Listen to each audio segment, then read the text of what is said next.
동산교회 시간. 이 시간 말씀에는 물된 동산교회 담임 조병선 목사님입니다.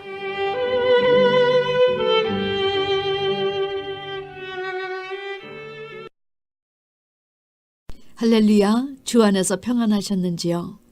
오늘도 우리 모두는 하나님께로부터 24시간이란 아무도 살아보지 않은 새 시간을 받았습니다. 매일 자고 나면 새롭게 주시는 이 하루하루를 어떻게 보내야 하나님 보시기에 심히 좋았더라 역사가 일어날까요? 제가 대학교 시절 교장 선생님이셨던 아버지께서 제게 이런 말씀을 주셨습니다. 선아, 세월은 마치 물이 흐르는 것 같다고 해서 세월을 유수 같다고 말한단다. 흐르는 물을 손으로 잡은들 얼마큼 잡을 수 있겠으며 얼마큼 보존할 수 있겠느냐. 손가락 사이로 다 도로 흘러내려가 빈손만 남는다. 그러니 젊을 때 시간들을 잘 활용하거라. 그래야 그 시간이 너희 것이 된다.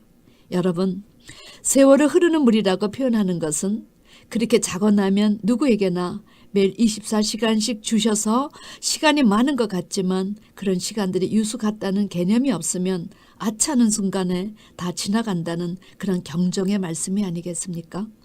그런데 사도 바울은 세월을 아끼라 하셨습니다. 세월이란 것이 붙잡아 매놓고 가지 못하게 하고 사용하지 않고 아낄 수 있는 류의 것이 아님에도 세월을 아끼라 말씀하신 것은 천하의 범사가 기한이 있고 모든 목적이 이룰 때가 있기 때문입니다.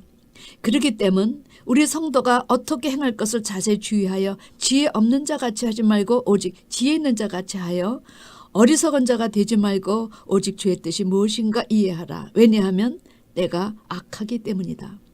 여러분, 때가 악하다는 이야기는 이제 사단의 역사 따라 악한 자들이 임할 것이기 때문에 지금 이 시대에서 세월을 아끼는 자란 기회를 사는 자를 말합니다. 하나님의 말씀은 1.1에게 오차가 없이 반드시 성취되고 이루어지기 때문에 우선 하나님의 말씀을 들을 기회를 사야 때를 알게 됩니다. 때를 알아야 지금은 악한 때들이 등장할 때임을 깨닫게 되고 그것을 깨달아야 그 말씀이 이루어지는 때를 알고 준비할 수 있기 때문에 세월을 아끼라 하신 것입니다.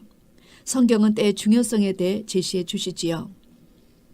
지난주에 저는 성경이 의미하는 바 황충의 의미가 무엇인가, 때가 되면 나타날 거짓 목자들이 땅에 있는 정갈의 권세와 같은 권세를 받아서 5살 동안 죽고 싶을 만치 괴롭게만 하고 죽이지는 않는다고 하는 이 고통이 무엇인가를 제시하여 드렸습니다.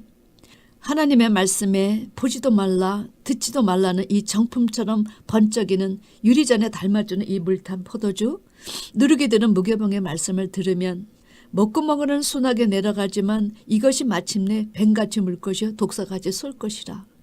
여러분, 종교 지도자들의 외식적인 교훈을 좀 듣기로서니 어떻게 이것이 뱀같이 물고 독사처럼 쏘아 바다 가운데 누운 자 같을 것이요 돛대 위에 누운 자 같이 된단 말인가.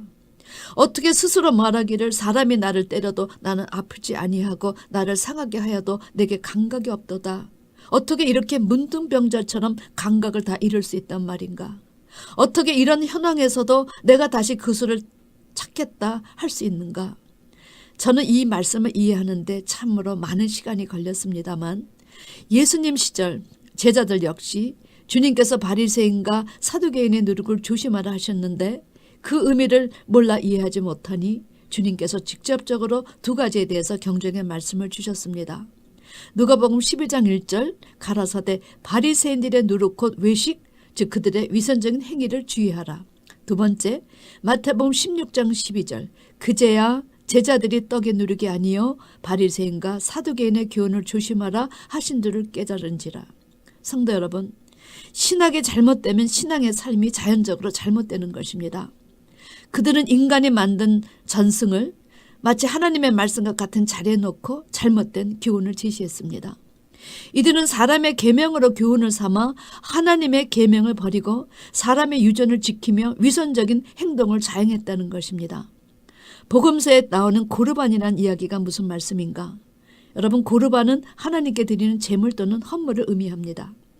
예수님 시대에 바리새인들은 장래 유전을 중시해서 고르반이란 말로 맹세한 경우 그것이 부모 부양에 필요한 것일지라도 다시 번복되는 것을 인정치 않았다는 것입니다. 이 고르반이라는 이 맹세가 악용이 돼서 많은 사람들이 자기 재산 하나님께 바치는 그런 경건을 가장해서 자기들의 부모를 부양할 책임을 회피해도 자기들이 전한 유전으로 하나님의 말씀을 폐하였다는 사실입니다. 이들 바리새인들이나 서기관들이 얼마나 돈을 좋아했으면 하나님과 재물을 겸하여 섬길 수 없다는 주님의 말씀을 누가복음 16장 14절에 바리새인들은 돈을 좋아하는 자라 이 모든 것을 듣고 비웃었다 기록되었겠습니까? 이렇게 가짜들은 하나님과 재물을 겸하여 섬기며 물질관과 가치관에 대해 제대로 정립을 하지 않은 채 백성들을 신앙의 길로 인도하니 이런 목자들 하에서 성도들 역시 몇십 년의 신앙생활이 무색하게 물질관과 가치관이 여전히 변하지 않고 변하지 않으니 교회를 나가도 늘 회색지대에 거하는 것입니다. 이런 사실을 제시하신 것이 바로 마태복음 13장 천국장의 누룩 비유입니다. 하나님의 나라는 천국은 마치 여자가 가루 서말 속에 갖다 넣어 전부 부풀게 한 누룩과 같으니라. 왜 이렇게 되었는가? 우리가 사는 이 세상은 바로 사단 마귀가 임금으로 있는 곳이라 사단이 예수님을 모방하여 자기도 종을 배출하기 때문입니다.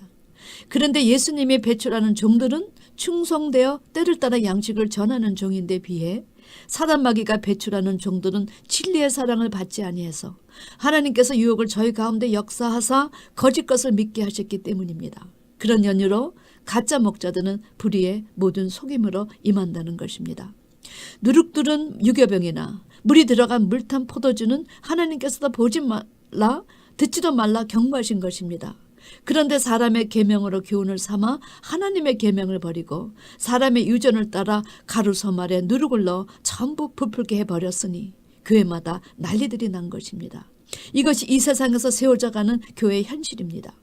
이런 종교 지도자들의 지도하에 있으니 이 시대도 여전히 하나님과 재물을 겸하여 섬길 수 없다는 주님의 말씀을 비웃기라도 하듯 교회들은 다니지만 목자나 성도들 모두 재물과 하나님을 겸하여 섬기며 오히려 돈을 더 섬기는 위선적인 삶을 살아도 그런 사실이 피차간에 지적이 되지 않는 것입니다. 성경은 이렇게 어그러진 길을 가면서도 이것을 의식하지 못할 정도로 문둥병자인 채 사는 것을 고통이라 제시하십니다. 그렇습니다, 여러분. 신앙생활의 정로를 들어 알면서도 그 정로를 걷지 못하고 자기 뜻 안에서 사는 삶의 괴리가 어찌 편안하겠습니까? 겉은 아닌 것 같이 행하면서 무엇인가 세상적으로 쌓고 싶은 욕망으로 이런 것 저런 것 시도해도 결코 자기 생각만큼 이루어지지 않은 시간들 속에서 어찌 평안을 느끼겠습니까? 의식하지 않으려 해도 불꽃 같은 눈으로 쳐다보실 하나님의 눈길이 어찌 두렵지 않겠습니까? 그러니 얼마나 괴롭겠습니까? 이 고통이 바로 뱀에게 물리고 독사에게 쏘임을 당해서 서서히 그 독에 의해 죽어가는 고통이라는 사실입니다.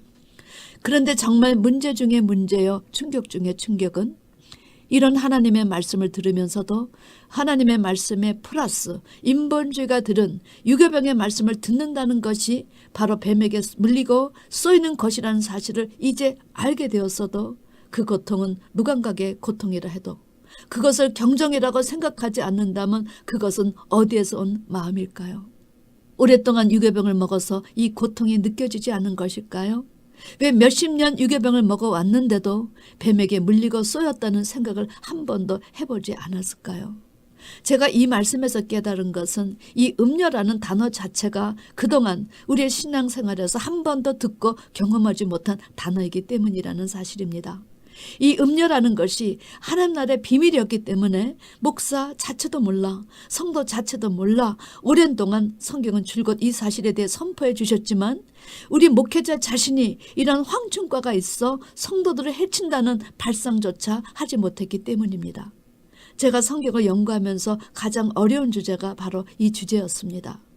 그런데 문제는 우리 목회자 자신이 이 사실에 대해 알건 모르건 성도가 이 사실에 대해 알건 모르건 성경의 마지막 결론 부분에서 이 황충 재앙에 대해서 제시하여 주시고 황충에 물린 고통에 대해서도 지적해 주신 이유를 통해서 이제라도 이 계시록의 말씀은 이 사실은 전해져야 되고 목회자와 성도 간에 믿어져야 되고 이 황충과가 되지 않기 위해 이 황충과에 먹히지 않게 피차간에 이제 때를 준비해야 한다는 사실입니다. 그동안 우리는 하나님의 말씀에 누룩을 집어넣은 유괴병을 먹는 것에 대해서도 유념치 않았습니다. 그리고 이것을 먹었을 때 어떤 증세가 온다는 사실조차 모르고 살았습니다. 그러니 이 파트를 성령께서 마지막으로 계시록에서 황충 재앙이 주는 그 무서운 파괴력과 영향력을 꼬집어 제시하여 주신 것이 아닐까요? 저는 이제라도 이 말씀을 깨닫고 전하는 자리에 섰음을 감사히 생각하며 저희 물된동산 성도들 역시 이제라도 그런 사실 알고 준비하는 자리에 있음을 감사하고 있습니다. 왜냐하면 이 부분에 대해 이렇게 꼬집어 제시하여 주시지 않았으면 목회자 입장에서도 그렇게 심각하게 생각하지 않고 가볍게 넘어갔을 것이기 때문입니다. 그래서 잠언 23장에 재앙이 누게 있느냐, 근심과 분쟁과 원망과 창상이 누게 있느냐, 붉은 눈이 누게 있느냐, 이것 다 유괴병의 말씀 듣는 자들에게서 일어나는 목록이 아니냐. 여러분, 이제 우리는 거꾸로 교회에서 일어나는 일을 재점검해 보자는 것입니다. 황충 재앙은 사단의 역사를 따라 가라지가를 묻기 위해 진리를 거부하는 가짜 목자들이 임하는 재앙입니다. 그런데 왜 이들의 불의의 속임을 대다수의 백성들이 속아 넘어가나? 대저 음녀의 입술은 꿀을 떨어뜨린 입술이며 그 입은 기름보다 매끄럽기 때문입니다. 이들 모두가 다 의의 일꾼보다 더 의의 일꾼으로 가장하기 때문에 전혀 그 정체에 대해 알기가 어렵습니다. 목회자 자신도 느끼지 못하는 것입니다. 그런데 이 음녀에 대해 어떻게 분별하나? 계시록 13장에 모습은 새끼양 같으나 말은 용처럼 하더라. 말이 다르다는 사실입니다. 예수님은 자기 땅에 오셔서 받으신 바 된 말씀만 그대로 더하지도 않고 덜하지도 않고 전하셨습니다. 요한복음 12장 49절 50절 말씀, 내가 내 자의로 말한 것이 아니요 나를 보내신 아버지께서 내가 말할 것과 이룰 것을 친히 명령하여 주셨으니 나는 그의 명령이 영생인 줄 아노라. 그러므로 내가 이르는 것은 내 아버지께서 내게 말씀하신 그대로니라 하시니라. 여러분, 성령 하나님도 마찬가지십니다. 진리의 성령이 오시면 그가 너희를 모든 진리 가운데로 인도하시리니 그가 자의로 말하지 않고 오직 듣는 것을 말하시며 장래를 너에게 알리시리라. 그런데 여러분, 이 가짜들은 하나님 말씀 몇 구절에 세상 것을 많이 더하거나 감하거나 희석해서 마치 하나님과 재물을 겸하여 성교도 무방하듯 그렇게 세상의 성공을 하나님 나라 성공으로 묘하게 고개를 부려 성도로 하여금 물질관 가치관이 변하지 않게 만들고 있습니다. 그래야 자기들도 자기 유익을 위해 목회를 할 수 있기 때문입니다. 주님께서는 3번이나 백성을 향하여 통곡하셨는데 이들은 단위에서 세상 이야기 잔뜩 집어넣어서 재미있게 각색해서 웃게 만들고 웃고 듣게 합니다. 그런데 이렇게 웃음의 잔치가 끝나고 나면 귀한 말씀마저도 까맣게 잊혀지지요. 저는 이런 사태는 장래 우리에게 닥칠 이런 황충의 재앙에 대한 그 파괴력에 대해 아직도 몰라서 그런 것 같다는 생각이 듭니다. 아직도 돈이 좋은 것은 돈이 있어도 해결할 수 없는 이런 재앙들이 온다는 사실을 모르기 때문입니다. 가끔씩 매스컴에 등장하는 목회자들이 계시는데 여러분, 아니 목사님 뭐가 부족해서 이렇게 재물에 안간힘을 쓰시는가? 그런 분들이 얼마나 많습니까? 아니 이 양반 지금 성전 건축에 이렇게 많은 돈을 투자해서 무엇을 얻으려 하시나? 이런 분들이 얼마나 많습니까? 하나님은 인간 성전을 원하시지 성전에 돈을 쳐바르는 그런 것만 번지르한 교회를 원하시지 않습니다. 성전은 허술해도 수르바벨 같은 성전, 세상 인본주의 사상이 물러간 그런 종과 그런 백성이 함께하는 교회를 원하시는 분이십니다. 그래서 수르바벨 성전을 짓고 과거 솔로몬 성전의 그 웅장함, 그 화려함에 비해 초라함을 느끼고 아파하는 이스라엘 지도자와 백성들에게 하나님은 이렇게 선포해 주셨습니다. 이전의 나중 영광이 이전 영광보다 크리라. 만군의 여호와의 말이니라. 내가 이곳에 평강을 주리라. 만군의 여호와의 말이니라. 사랑하는 성도 여러분,